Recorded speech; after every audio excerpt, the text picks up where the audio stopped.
내용은 주민분들하고 관계 있는 부분들은 일단 토지가 어쨌든 전체가 90% 정도가 이제 사유지입니다.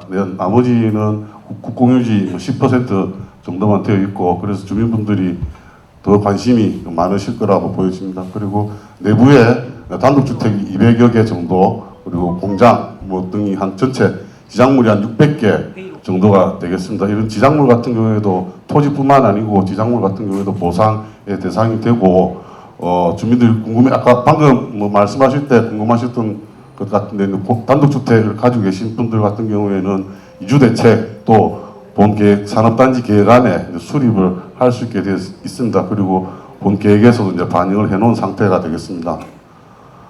크게는 산업단지 반도체를 중심으로 협력화 단지까지 구성하는 것으로 계획을 했습니다.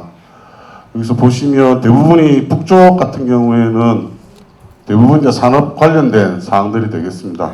그리고 남쪽에 여기 보시면 여기 단독주택과 근린생활 시설을 배치를 했습니다. 이 부분들 같은 경우에는 어쨌든 산업과 좀 분리를 해서 여기 이주자 택지를 조성하고자 계획을 했습니다. 이런 부분들은 나중에 실제 이주를 희망하시는 분들의 수요를 조사를 해서 실제 맞는 정확한 단독주택이라든지 협의양도의 택지 등을 계획을 할 예정이 있습니다. 현재는 약 270세대 정도가 계획이 되어 있습니다. 여기 보시면 이제 단독주택, 방금 말씀드렸던 단독주택이나 근린생활시설에 주민들의 이제 이주라든지 그런 혜택이 아니라 이주가 이루어질 수 있도록 계획을 마무리를 할 예정에 있습니다. 나머지 공공시설들은 공원 녹지 등으로 전체적으로 구성이 되어 있습니다. 업종 같은 경우에도 산업단지, 반도체를 중심으로 계획을 했습니다. 교통처리 같은 경우에도 토지의 효율적인 활용을 위해서 격자형으로 배치를 하였고, 다만 이주자 택지가 들어서는 부분에 대해서는 국지도로, 집산도로 등을 계획을 해서 통행에 불편이 없도록 계획을 하였습니다. 공원 녹지 같은 경우에도 산업단지에 공원 또는 녹지들이 반드시 이제 배치를 하게끔 되어 있습니다. 일하시는 종사자뿐만 아니고 이주해 오시는 이주자들도 공원 녹지 등을 이제 활용을 해서 여가생활 또는 휴식을 취할 수 있도록 그렇게 준비를 했습니다. 생활용수는 남사 배수지에서 증설을 통해서 공급하는 것으로 되어 있고, 공업 같은 경우에는 북쪽에서 유입을 해서 전체적 내부에 공급을 하게끔 되어 있습니다. 우수 배제 같은 경우에도 유역별로 나누어서 저류지, 일부는 저류지를 통하고 나머지는 송전천으로 직방류하는 그렇게 방식으로 우수 배제 계획을 하였습니다. 오폐수 같은 경우에도 산업단지 또는 이주자 주거단지에서 나오는 것들을 압송을 해서 오폐수 처리장에서 처리를 할 예정에 있습니다. 용량은 전체 65만 정도가 되는데, 반도체 같은 경우에는 자체 처리를 하고 일부 약 5만 톤 정도만 오폐수 처리장을 통해서 처리를 하고 나머지는 다 방류하는 것으로 계획을 하였습니다. 건축물에 관한 지구단위 계획이나 용도지역입니다. 산업과 관련되어 있는 시설들은 다 공업지역, 중공업지역으로 계획이 되어 있고, 단독 같은 경우에 이주자 택지 같은 경우에는 일반 주거지역, 그리고 일부 근생이라든지 지원 같은 경우에는 준주거지역, 중공업지역으로 계획을 했습니다. 단독 같은 경우에는 전체 한 4층 정도까지 지을 수 있게 용적률 200에 건폐율 60 정도로 계획을 했습니다.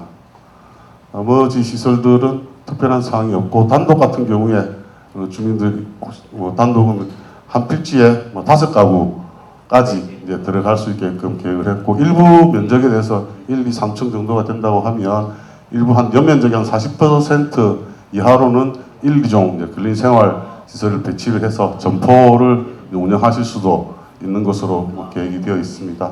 나머지 근린생활이나 지원시설들을 참고하시면 될 것 같습니다. 네, 이상 설명을 간단하게 마치도록 하겠습니다. 네, 이어서 환경 분야를 담당하고 있는 주식회사 유신의 김진재 전무님께서 환경영향평가 초안을 설명드리겠습니다. 예, 다시 인사드리겠습니다. 유신에 근무하고 있는 김진재라고 합니다. 저는 이제 환경평가 및 기후영향평가를 담당을 하고 있습니다. 시간이 많이 흘러서 개략적인 평가 내용에 대한 간략적인 내용만 설명드리도록 하겠습니다.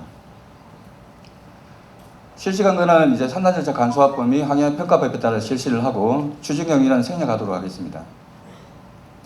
평가 대상 지역입니다. 평가 협의회 때 저희가 최대 대기환경 분야에 대해서 4km를 범위를 설정하였고, 그리고 수질은 하류하천이 진입천을 포함해서 평가 대상 지역으로 설정하였습니다.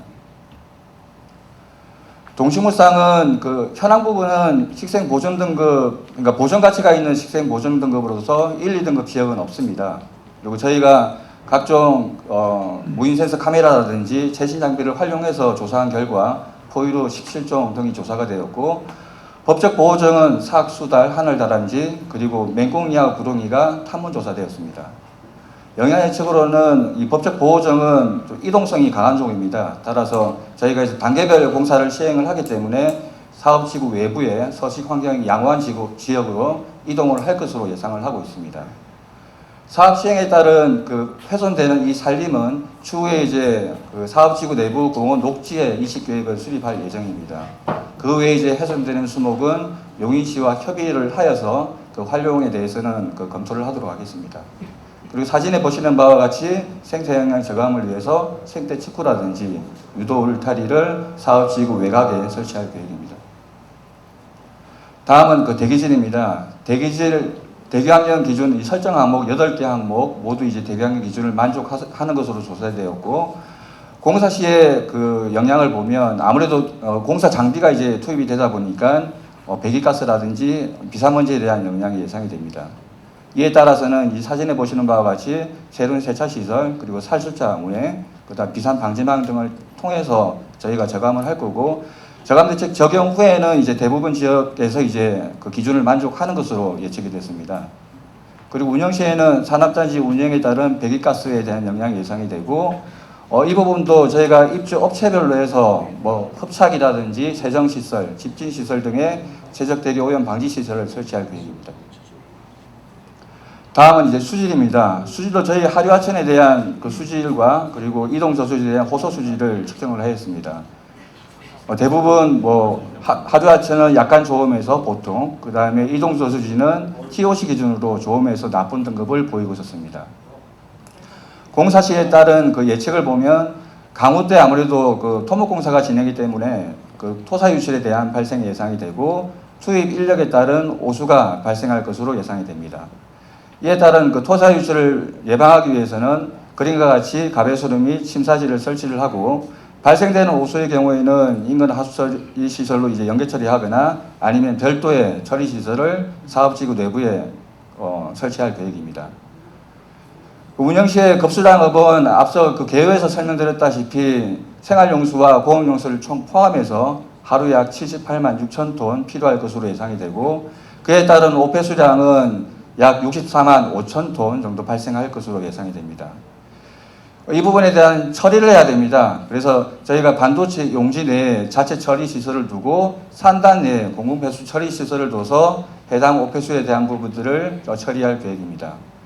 그리고 방류수 수질 기준도 법정 기준보다는 훨씬 강화해서 이제 설정을 해놨습니다. 참고로 이제 법정 기준이 BOD 기준에는 10입니다. 근데 저희 반도체 용지 내 처리 시설의 경우에는 BOD 기준 3mg/L로 설정을 하였고, 공공폐수 같은 경우는 4mg/L로 설정을 하였습니다. 가까운 예로 이제 원삼면에 SK 반도체가 있는데, 원삼면 SK 반도체의 경우에는 BOD가 5mg/L로 환경부와 협의가 됐습니다. 그리고 겨울철 반도체 용지에서 나오는 이제 폐수는 사업지구 내에 이제 냉각탑이라든지 열교환기를 써서 겨울철에 이제 17도씨 이하로 방류할 계획이고, 그리고 사업지구 내에서 이제 관련법에 따라서 완충 저류 시설을 설치할 건데 있습니다. 그래서 완충 저류 시설을 설치를 해서 사업지구 내에 그림에 보시는 바와 같이 화재나 폭발, 그 다음에 오염 물질에 대한 사고가 발생을 할 때 수영하천으로 직접 유입되는 부분을 차단하는 안전 시설입니다. 기본적으로 수질 오염을 이제 근원적으로 예방하는 시설로 이해하시면 될 것 같습니다.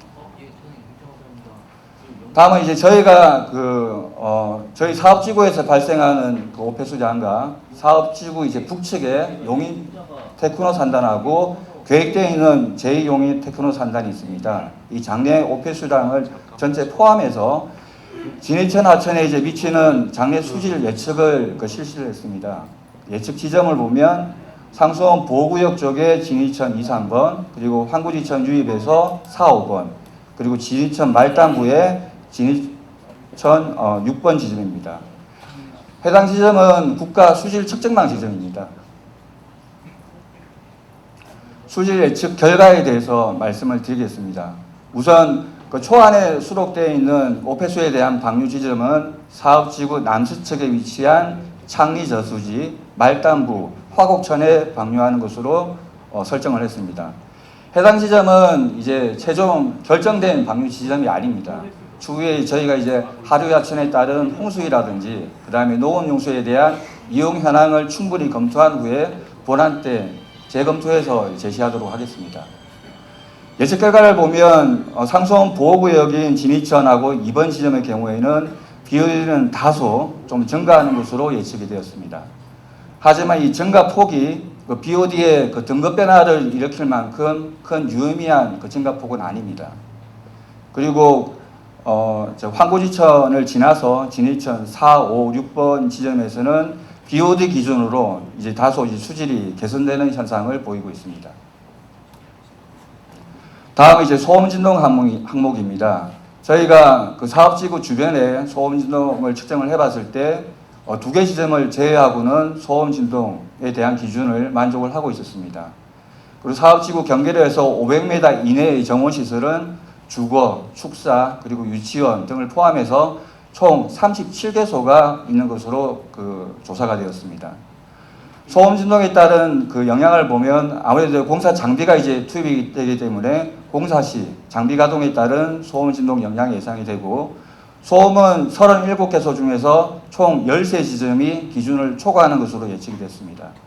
이 부분들은 저희가 이제 가설방은 판넬 높이 한 3에서 6m 정도, 그리고 이동식 방음시설, 그리고 사업지역하고 가까이 있는 정원시설은 뭐 일부 지역은 투입 장비 대수를 축소한다든지 작업 시간을 제한을 해서 환경 기준을 갖다가 준수할 예정입니다. 그리고 운영 시에는 도로교통 소음과 공장 가동에 따른 소음 진동이 예상이 되지만 저희가 예측을 실시해 봤을 때는 다 기준을 만족하는 것으로 예측이 됐습니다. 다만 이제 완충 녹지를 확보하고 건물 배치를 할 때 최대한 이격해서 배치를 하고, 그리고 그림에 보시는 바와 같이 이제 공장 내에 이제 별도 그 소음 진동 유발 시설에 대해서 방음벽 등의 이제 차폐 시설을 계획하겠습니다. 다음은 이제 위생 공정 보건에 대한 항목입니다.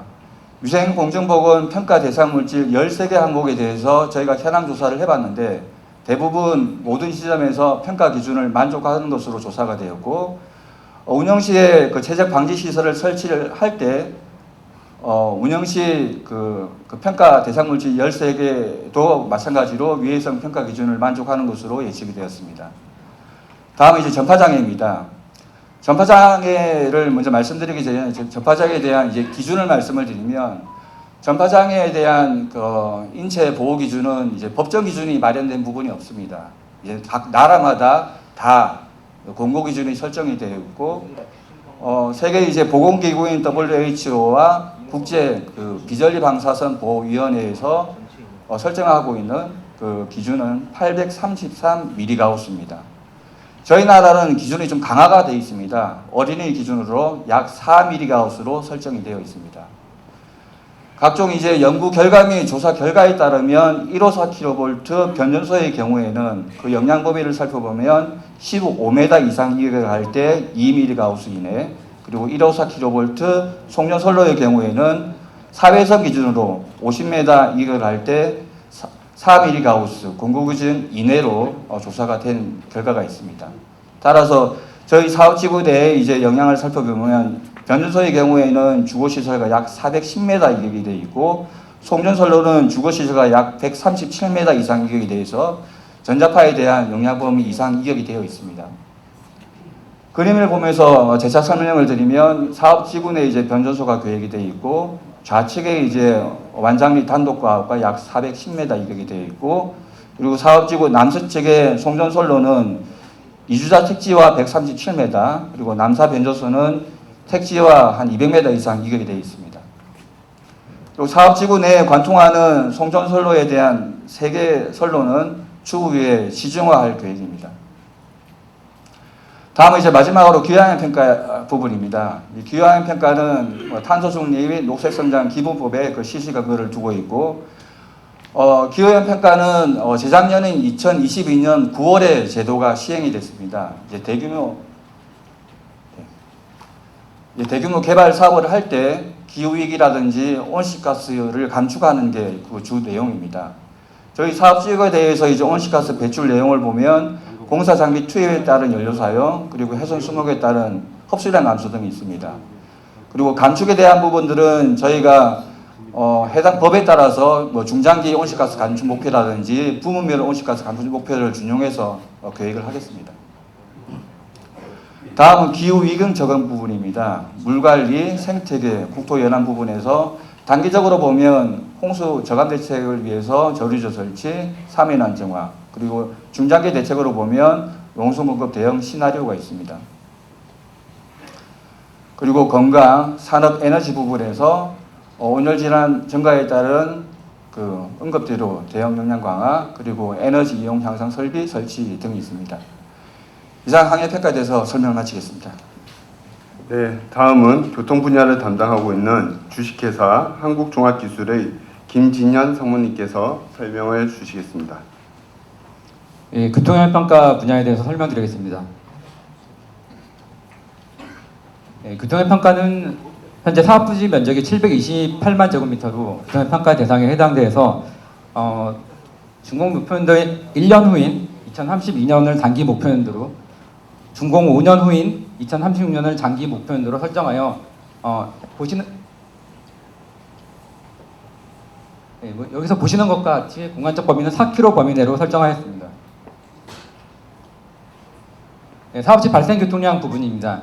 사업 최종 목표연도인 2036년도 일일 발생 교통량은 총 8만 7천 대로 예측되었습니다. 사업지 발생 교통량의 통합 분포를 살펴보면 서울, 인천 등이 약 16%, 사업지 서측의 수원, 화성 등이 약 11%, 사업지 북측인 용인시 내부와 성남, 광주 등이 약 48%로 예측되었습니다. 다음은 외부 개선 대책에 대한 선정 사유를 설명드리겠습니다. 사업지 남북측으로 접근하는 유치리 교통량의 원활한 처리를 위해서 국도 45호선과 배곡도로의 확장을 계획하였습니다. 또한 사업지 남측에서 동서간을 연결해주는 주요 간선도로인 국지도 82호선에 대한 확장 계획을 수립하였습니다. 또한 경부고속도로 남사 진리 IC와 연계하기 위해서 지방선 321호선을 확장하도록 하였습니다. 마지막으로 사업지 유치리 교통량의 분산을 위해서 사업지 서측으로 지방선 321호선 연계 노선을 신설하도록 하였습니다. 예, 앞서 말씀드린 사업지 외부에 대한 개선 대책입니다. 또한 사업지 외부에 대한 도로 개선 대책뿐만 아니라 확장되는 도로들과 기존 도로의 원활한 접속을 위해서 신기마을 입구 삼거리와 대촌교차로, 그리고 국도 45호선에서 산업단지로 진입을 위한 입체교차로 신설 등을 계획하였습니다. 네, 지금 보시는 도면이 앞서 말씀드린 외부 개선 대책 부분이 되겠습니다. 지금 남북측으로 있는 A-1이라고 되어 있는 부분이 국도 45호선, 그리고 B 구간이 국지도 82호선, C 구간이 지방도 321호선 확장 구간입니다. 또한 여기서 보시는 D 구간은 사업지 서측으로 연결되는 지방도 321호선 연계 노선이 되겠습니다. 다음은 사업지 주변 도로 개선 대책입니다. 사업지 주변으로는 총 4개의 구간의 개선 대책이 있습니다. 우선 첫 번째로는 사업지 내부 배곡대로 확장 구간이 있습니다. 배곡대로 확장 구간이 있고, 다음으로는 사업지에서 국지도 82호선과 연결해주는 도로 연결 사업이 있습니다. 마지막으로는 화산로 확장 구간이 되겠습니다. 총 이렇게 3개 노선, 4개 구간에 대한 확장을 계획하였습니다. 다음은 사업지 내부 도로망 계획입니다. 사업지 내부 도로는 사업지 내부를 순환하는 도로를 구성하고 협력화 단지 내부 도로와 단독주택지와 근린생활 시설 내부 도로 이렇게 크게 세 가지로 구분이 되어 있습니다. 각각의 도로들은 도로의 기능과 특성에 맞게 차로별 운영 계획을 수립하였고, 앞서 말씀드린 사업지 내부 순환도로 같은 경우에는 차로폭 3.5m에 6차로로 계획하였습니다. 협력화단지 내부 도로 같은 경우에는 차로폭 최소 3.25m로 해서 4차로에서 6차로로 계획하였습니다. 또한 단독주택지 내부 도로 같은 경우에는 차로폭 3.0m 이상으로 계획하였습니다. 다음은 버스 및 택시 정류장 설치 계획입니다. 사업지 내부의 원활한 소통을 위해서 사업지 내부의 버스 정류장을 16개소로 신설하였고, 버스 정류소는 2개소로 신설하였습니다.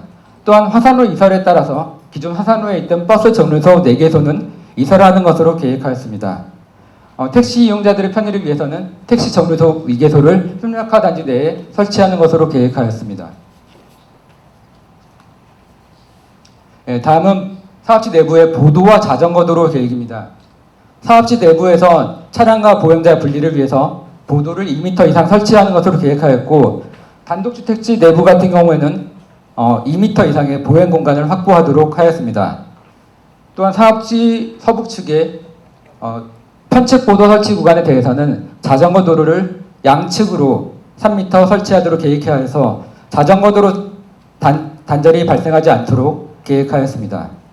또한 보행 동선 확보를 위해서는 보시는 것과 같이 보행자 전용 도로를 추가적으로 설치하려 보행자들의 편의를 고려하였습니다.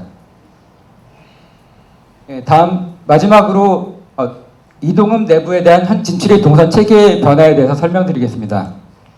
현재 그 동서간으로는 국지도 82호선을 이용해서 접근을 하고 있는데, 이 부분은 장래에도 접근 동선 체계는 변화하지 않지만 사업지에서 발생하는 교통량의 원활한 처리를 위해서 현재 2차로로 되어 있는 국지도 82호선은 4차로로 확장해서 원활한 교통 처리가 될 수 있도록 계획하였습니다. 또한 사업지 남북측으로 있는 국도 45호선과 배곡대로에서 접근하는 부분은 현재 국도 45호선의 송정교차로에서 배곡대로를 통해서 이동읍으로 진입하도록 계획되어 있는데, 이 부분은 사업을 시행하면서 배곡대로를 사업지 기존 도로보다 서측으로 이설해서 사업지 이동읍의 서측에서 배곡대로를 통해서 접근하도록 계획하고, 국도 45호선 같은 경우에는 기존 송정교차로 위치에서 입체교차를 추가적으로 설치해서 사업지로 이동읍으로 접근할 수 있도록 계획하였습니다. 배곡대로와 국도 45호선을 분리해서 설치함으로써 기존에는 남북간으로 연결되는 도로에서는 이동읍 내로 들어올 수밖에 없었는데, 통과하는 교통량들은 이동읍 내로 들어오지 않고 기존의 국도 45호선이나 배곡대로를 통해서 외부로 통행하고, 이동읍 내부로는 접근할 수 있는 이 지역으로 접근하는 교통량만 진입할 수 있도록 계획해서 기존보다는 통과교통과 접근교통을 분리함으로써 내부의 교통소통과 안전을 확보할 수 있도록 계획하였습니다. 이상 교통평가 부분에 대한 설명을 마치겠습니다. 네, 다음은 제 분야를 담당하고 있는 주식회사 도화 엔지니어링 신기식 이사님의 설명이 있겠습니다. 네, 안녕하십니까. 재해영향평가에 대해서 설명드리도록 하겠습니다. 재해영향평가는 태풍, 집중호우 등 자연재해 발생 시 국가 사람단지 조성 사업으로 인한 그 재해영향을 죄송합니다.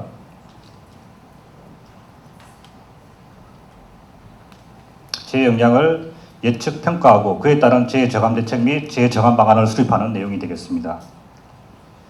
평가 대상 지역 설정이 되겠습니다. 그림에서 보시는 바와 같이 평가 대상 지역은 사업지구뿐만 아니라 사업지구 주변 지역, 하류 지역을 모두 포함하여 평가 대상 지역을 설정하였습니다. 다음으로 사업지구 특성이 되겠습니다.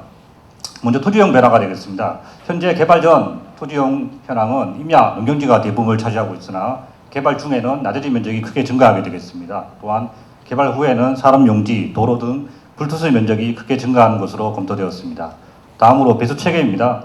배수체계에서는 먼저 사업지구 우수는 현재 대부분 사업지구 동측 지역은 송전천으로 대부분 방류되고 있으며, 서측 지역은 화곡천을 통해서 그 창리조수로 일부 하루로 이제 우수가 비례되고 있습니다. 따라서 개발 후에도 현재 배수 체계를 가급적 유지하는 것으로 계획을 수립하였으나 현재 개발에 따른 일부 배수적 변화가 발생하는 것으로 검토되었습니다. 따라서 금해 이런 토지용 변화라든가 배수 체계 변화 등을 종합적으로 검토하여 재영향 예측 및 평가를 실시하였습니다.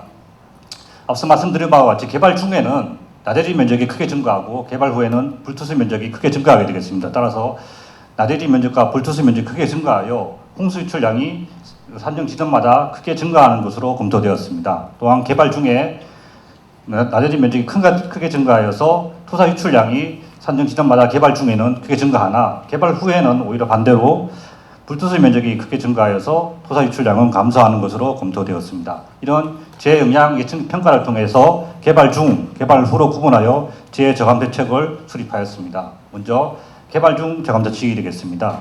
개발 중에 나대지 면적이 증가해서 홍수 및 토사 유출량이 증가하여서 임시침사지 겸 저류지 5개소, 임시침사지, 간이침사지, 가배수로를 설치하여서 개발 중에 증가되는 홍수 및 토사 유출량을 정화할 수 있도록 계획을 수립하였습니다. 다음 개발 후 저감 대책이 되겠습니다. 개발 후에는 토사 유출량은 감소하나 불투수 면적의 증가로 홍수 유출량이 크게 증가하게 되었습니다. 따라서 영구조류지 4개소를 계획하여서 개발에 따라 증가되는 홍수 유출량을 정화할 수 있도록 계획을 수립하였습니다. 마지막으로 재저감 방안이 되겠습니다. 하천, 예수, 사면 등 재유형별로 하천 정비 계획을 수립하고 침수 방지를 위한 수방 기준을 제한하였으며 정금로 계획, 토속류 및 유속난물 차단 시설, 스크린 설치 등을 계획하여서 국가산업단지 개발에 따른 재영향을 최소화할 수 있도록 재저감 대책 및 저감 방안을 수립하였습니다. 이상으로 내용 설명을 마치도록 하겠습니다.